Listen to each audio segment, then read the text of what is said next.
Friend, good morning. स्वागत आहे तुमचं माझ्या आजच्या या नवीन दिवसाच्या नवीन ब्लॉगमध्ये. तर कशा आहात? आय होप तुम्ही मस्त आणि मजेत असता. तर मी आले बघा गावात. हे आमच्या गावचा रस्ता आहे. म्हणजे तिकडून आले उलटा असं तिकडून असंच इकडं आले. म्हणजे गावाच्या बाहेर आता इकडं चालली. आता इकडं कुठं चालली म्हणतात. काल मी साडी आणली होती, ते ब्लाऊज शिवायला टाकाय चालले. तर माझ्या चुलतीच्याच घरी चालले. तर व्हिडिओ काढायचा मुद्दा असा आहे, एक तर मला व्हिडिओ काढाय वेळ भेटाना. आता म्हणलं त्याला गडबडीत चलत टाकावं. सगळेजण वाट बघतायत माझी.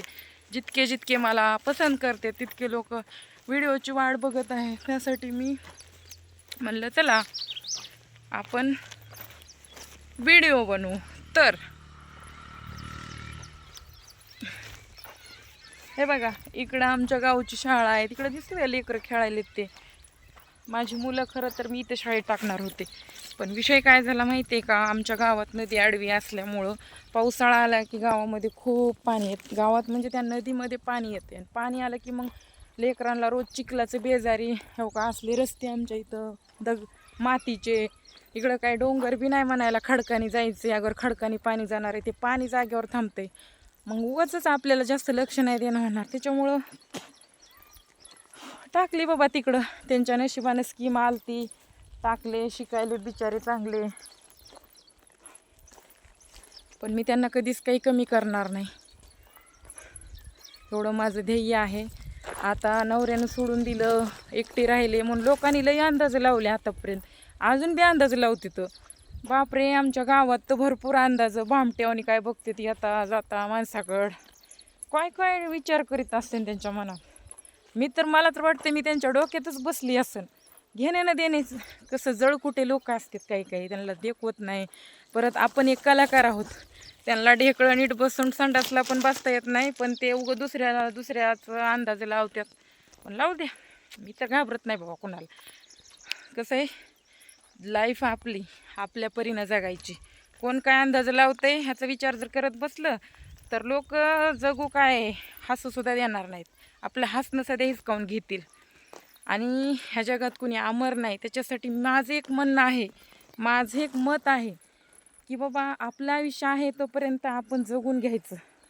मन मारून जगू नका, कारण तुम्हाला जीवनात यायला एकदा संधी आहे, पुन्हा बार संधी नाही. माहीत नाही आपला शेवटचा दिवस कोणचा असेल. त्यामुळे प्रत्येक गोष्टीचा, प्रत्येक क्षणाचा आनंद घ्या. फोटो काढा आणि आठवणी जपून ठेवा. कारण गेलेली वेळ वापस घेता येत नाही, आणि आठवणीशिवाय आपल्या पुढं काही उरत नाही. त्यामुळं समाज काय म्हणाल, हे काय म्हणाल. माझ्याकडं बघा मी कशी आहे. मला एवढं लोक पाहुणे रावळे कोणच बोलत नाही. अक्षरशः माझ्या जीवनात आलेल्या फ्रेंड्स, मैत्रिणी केलेल्या, ती सध्या जळून पळून गेलेला. पण मी मात्र एकटीच आहे. मला आतापर्यंत लय त्रास झाला जीवन जगत असताना. आता कुठंतरी मला बरं वाटतंय. आणि हेच सुखाचे दिवस जावे, कारण आपण कुणाचं वाईट केलं नाही, आपले कर्म वाईट नव्हते, किंवा तसं कधी विचारही करत नाही कुणाचं वाईट व्हावं. माझ्याबद्दल करतात, पण करू देत. मी कुणाबद्दल वाईट विचार करत नाही. त्याच्यामुळं देवाने मला थोडं सुख दिलं आहे आता. आणि असं सुख राहावं. मला लई मोठी मागणी नाही देवाकडं, किंवा माझ्याकडं लई ताजमहल यावा, 10-15 गाड्या याव्या, लई पैसा यावा ढिगांशी, असं नाही. एवढंच सुख मला पाहिजे होतं, ते मला मिळालं आहे. बाकी दुनिया काय म्हणते, खड्ड्यात गेले लोक आणि लोकांचे विचार, असं माझं एक मत आहे. आणि बाईचा जन्म हा पहिल्यापासूनच अवघड आहे. बाई म्हणलं की अवघड आहे. एखाद्या बाया त्यांचं चांगलं आहे, नवरापाशी राहतात, काय अंदाज लावणार. नको बाबा, आपल्या नवऱ्याच्या मागं लागन, किंवा आपला तिचा नवऱ्या मागं लागन, असे विचार करते. माझ्यासोबत तर लय घडलं बरं का. पण मी असं ठरवलं की त्या बायकांना अजिबात बोलायचंच नाही. काही गरज नाही, त्या माणसाने बोलायचं नाही. कुणाच्या घरी दारी अजिबात जात नाही मी. आणि जिथं जात होते, जे चांगले लोक आहेत, त्यांना सध्या खटकलं काय माहिती. पण आज मला कुणाच्या दारात जायची बी गरज नाही, आणि मी तर ठरवलंय जायचं नाही. समजा अनहून माझ्यावर वेळ जरी वाईट आली तरी मी कुणाच्या दाराला जाणार नाही. आपण ईर्षिवंत आहे आणि ईर्षीनं जगणार. वाईट दिवस होते म्हणून मी लय ह्याच्या त्याच्या पाया पडत गेले, लय असं तसं झालं माझं. पण आता कुठंतरी जरा बरं वाटते. म्हणजे बाहेर पडायची तर मला गरज नाही. 4 घास मी इथंच आईपाशी सुखानं खाऊ शकते, किंवा स्वतः रूम करून बी माझं घर चालतंय. असं नाही की चालणारच नाही. छोटा मोठा बिझनेस पण करायचं माझ्या डोक्यात चाललं आहे. आता काही जण म्हणले लिंबू सरबतचा बिझनेस कर, पण ते नाही, चांगला बिझनेस करायचा आहे मला. लई लई घाण घाण अंदाज लावले लोकांनी माझ्याबद्दल, पण त्यांनी ही गोष्ट विचारली की आपल्या बहिणीवर आईवर अशी वेळ आली तर आपण काय विचार करतो, ह्याचा कधी विचार केला आहे का नाही केला. आपल्याला काय वाटतं, आपल्या बहिणीला जर असं कोणी वाईट बोललं किंवा वाईट विचार केले काय वाटतं.